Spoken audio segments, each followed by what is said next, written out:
Hey, good day, peace, love and light to you all, family. Welcome to another YouTube video with me, your host, Mathix Mahlangu. Now, before we get into this particular conversation that we're going to be having today, I want to wish you all a happy December time, a happy festive season.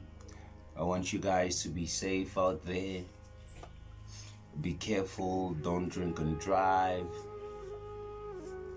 Don't have silly moments that, temporary moments that might have long-term effects that you don't necessarily like. Keep yourself pure in this time, be safe, but then at the same time also have fun, because come on. Why would you not want to have fun? Just have safe fun.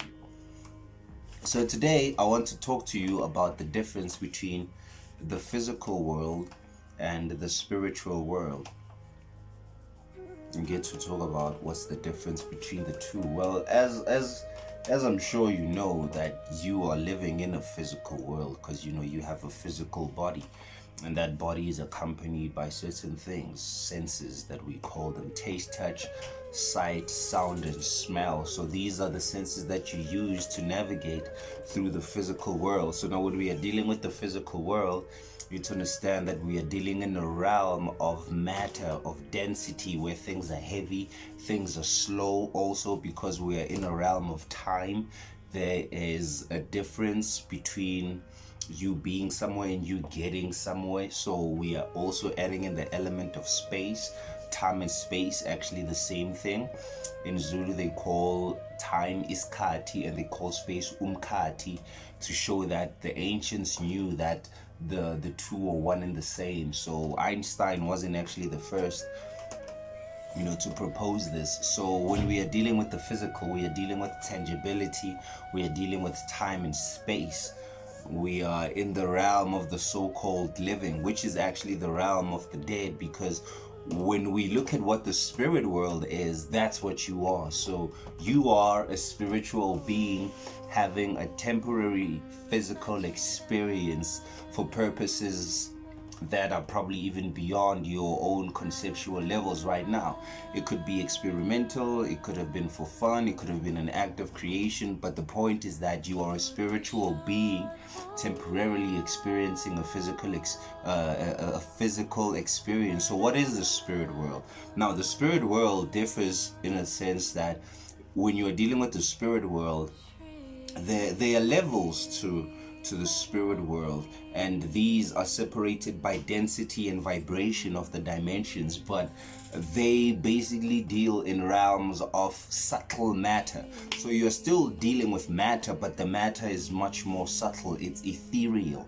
You are dealing in the realms of light, and when you are dealing in the realm of the spirit world, you are beyond time and space. So time and space is not linear like how we perceive time and space here. So when you're in the spirit world, time does not work the same as it does here. That's where you get all those verses that they say that a day to you might be like 1,000 years to the Lord, or 1,000 years might be like a day to the Lord being your higher consciousness, your higher perspective. So the spirit world is the realm of light, unmanifest light. This is the realm that spirits, souls, angels, your ancestors are in, and there's levels to those different dimensions that these higher beings deal with. Now, understand this, that there are beings that are spiritual beings that have never been in the physical. They've never had a physical experience. And then there are beings in the spirit world that have incarnated and lived and know what it is to have a human experience, and have transitioned back into the spirit world. So there's a difference. Most angels have never been in the physical world. This is what separates the humans, and actually what puts the human in a standpoint where the humans have the capability to be raised high above the angels, as it says in most holy scriptures, because humans have come down into the realm of matter. Now you need to understand that when we are dealing with matter and the spiritual, or the spiritual and the physical, it's basically about vibration. So I would give an example using water, that where water is existing in its gaseous state, those would be the spiritual realm, the unmanifest. But then the moment you slow down the vibration of water, it becomes a liquid, and if you slow it down further, it becomes ice. So water is very special in the sense that it exists in all three levels of matter, which is the subtle, the semi-physical, the ethereal, and then the ice, the dense part. So that's what you are. You are a spiritual being that comes from the gaseous state, and then you condensed yourself through the mind. So through negation or through condensation, you became physical, and in your becoming physical, you began to forget certain things about yourself, or certain aspects of yourself were shut off. This is why they call being born here being born beyond, or being born in the veil of Maya, or the veil of Isis, the veil of tears. There's many names that they call it, but basically the physical world is a veil, because once you take on this physical garment, the homie brother Jesus was saying in one of the verses that everyone should bear their own cross, carry your cross and follow me. So your body is the cross. When you stand like this is the cross. This is where you have been crucified at. So the whole parable of Jesus being crucified on the cross, it's the crucifixion. The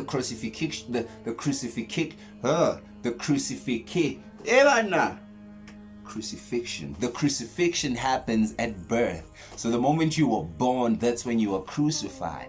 That's when you were crucified, because you take on this garment, you take on this heavy machinery, and then what happens is that you also wear what they call the elder seal or the elder sign, which is the brain. So the physical brain is covering over a much more primal thing that exists within you, which is what we call your third eye. So your two hemispheres are the two cherubims. The cerebrum that they speak about, the cherubims, the angels are the cherubims. They say that when Adam and Eve left the Garden of Eden, which is the spirit world, and they ate the tree of good and evil, and they started to know the knowledge of the God, the eating of the tree of good and evil was coming into physicality. So it was basically splitting the atom. You know, when you split an atom, when you split an electron from an atom, you basically get a whole nuclear reaction. So Adam and Eve would be the electron and Adam is the atom. So when you split that,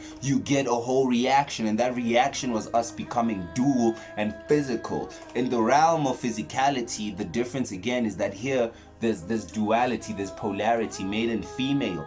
In the realm of the spirit, you are dealing with hermaphrodites or androgyny. You are dealing with both male and female in one body. The separation happens in flesh.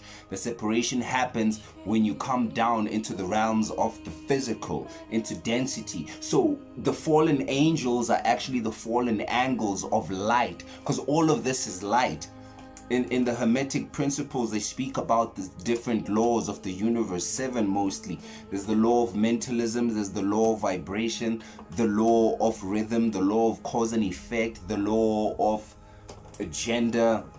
So there's different laws. So now these laws, certain of them govern the physical. The first one is that all is mind and everything in the universe is mental. So we are expressions of the mind of God. So you watching this video are a certain aspect or a certain projection of one infinite mind that is projecting itself and existing in different forms, but it's the one mind. So you and I are of one mind, but we are expressing that mind as Mathix and as what your name is, but we are one. And I'm speaking and you are listening, but we are really the same being, because as I said, that this could be for experimental purposes, it could be for love purposes.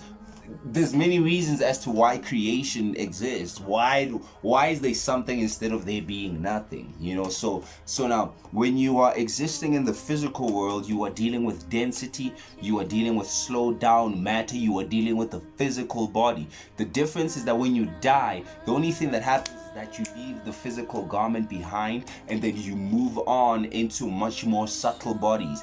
And an example would be when you dream. Your body is in one place, but your mind is active somewhere else. So that's what you are. You are the mind, you are the spirit, you are that which lives on after the death of the body. The body is temporary, and you came here, as I said, for certain reasons. You came to experience the realm of duality, this and that, up and down, hot and cold, male and female, Adam and Eve, you and her, me and them, us, and all of this is duality. And the whole point is for us to learn that, duality is actually an illusion, because it's just two it's two aspects of the same thing, and your coming into flesh is to mask the duality. That's what Jesus was all about. He says that the last thing that I will conquer is death, and the death is not the death of the physical body, but the death is ignorance. So when you are ignorant of who you are as a divine being having a human experience, you are dead. You are sinning, because the word sin means to miss the mark. Google the word sin and you will see that the origins of it means to miss the mark. So they say that we are born in sin because most of us, once we are born, we think that we are the physical body, so we miss the mark of understanding what it is that we really should be doing in the physical world. So what we should be doing in the physical is cultivating a light, is cultivating it's alchemy. You know how a butterfly, before it becomes a butterfly, it is a cocoon. It is a caterpillar in a cocoon, and then through the undergoing of heat and pressure of the cocoon, it then turns into a butterfly, and it's struggling to get out of that cocoon, strengthens its wings. That's the same thing. That's all you are. You are the spiritual being temporarily experiencing a cocoon phase, and your butterfly stage happens at death. So when you die, that's when you become the butterfly. That's when you reach escape velocity. So what you should be doing here is cultivating a certain level of consciousness or gaining light. Light is, all of this is light. Everything is light. Anything and everything that you see is light vibrating at a slowed down vibration. That's all it is. And that light is being perceived by your brain. So your eyes pick up light frequencies from the outside. They go through your retina, and then once they get in your retina, that basically now becomes what you see. So you are seeing reality inside your head, and then you project it out, just as if you were to go to the movies and there's a projector at the back, it's projecting on the screen. So the physical world is the screen, and the spiritual world is the projector. Woo!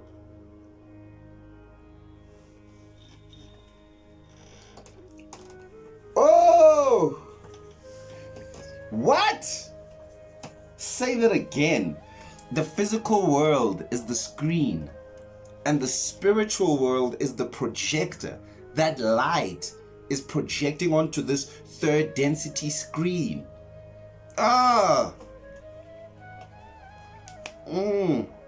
So you are actually elsewhere projecting into this place. You are not even here right now.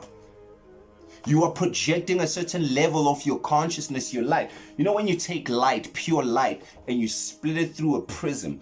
Also, Google a prism, light prism, and you will see this display. It's basically if you take pure light and you split it through a prism, a triangular prism, that light will divide into 7 colors, which is what they call the Roy-G-Biv. Red, orange, yellow, green, blue, purple, violet. That's the colors of the rainbow.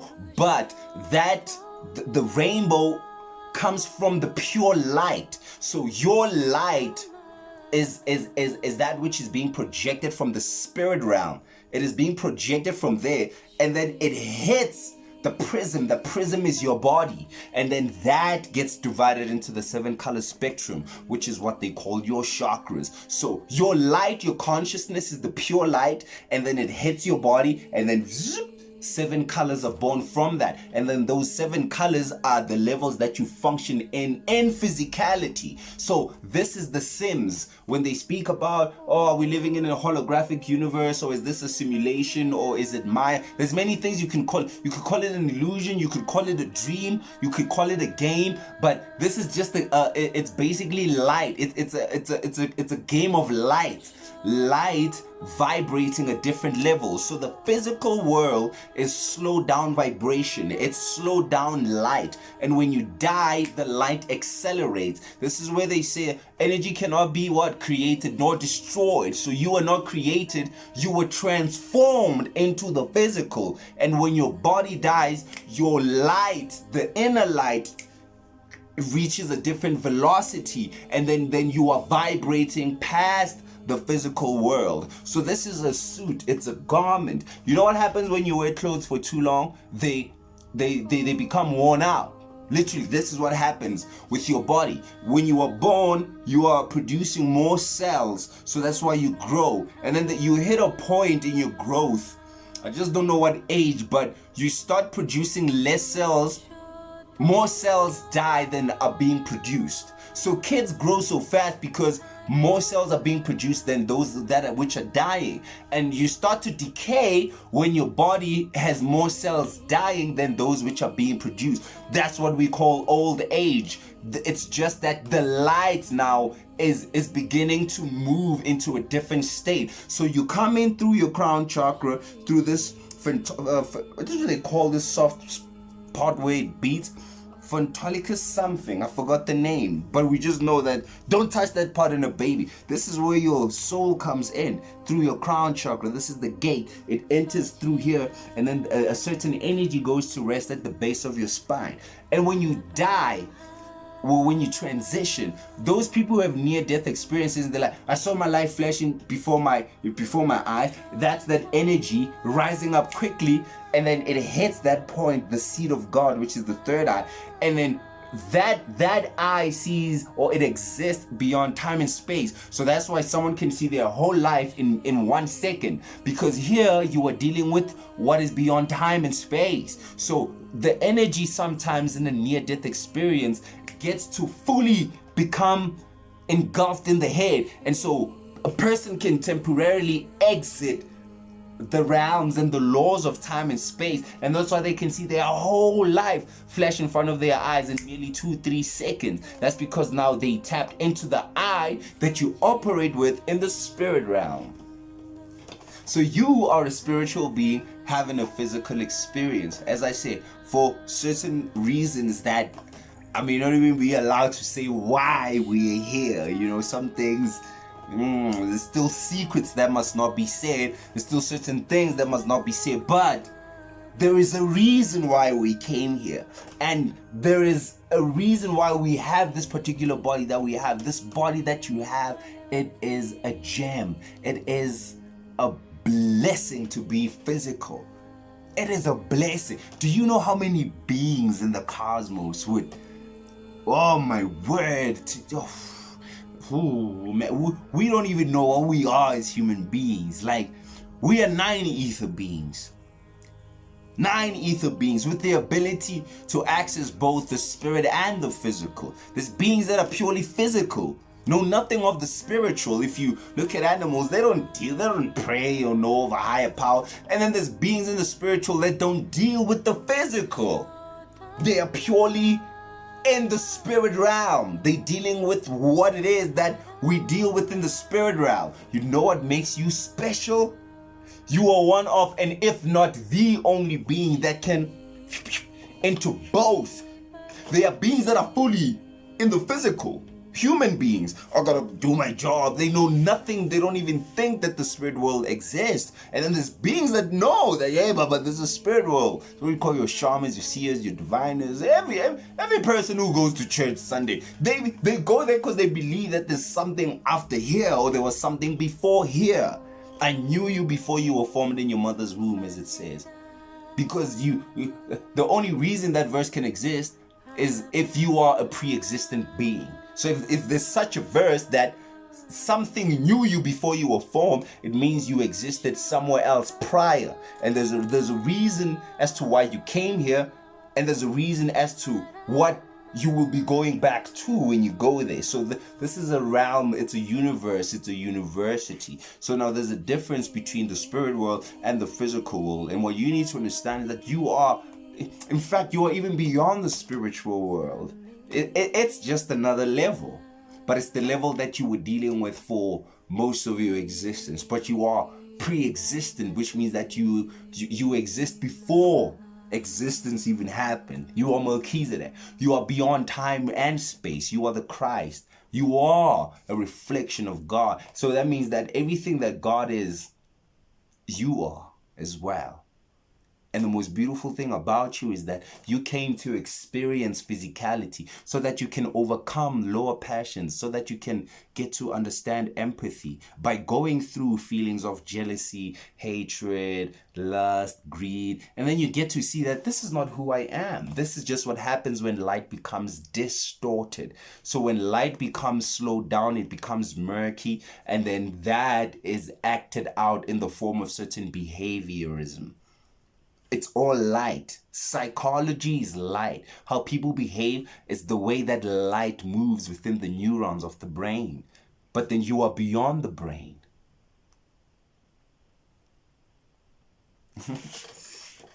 So that's all I'm going to give you right now on the difference between the physical and the spiritual. The physical, time and space. Don't forget density, slow down things.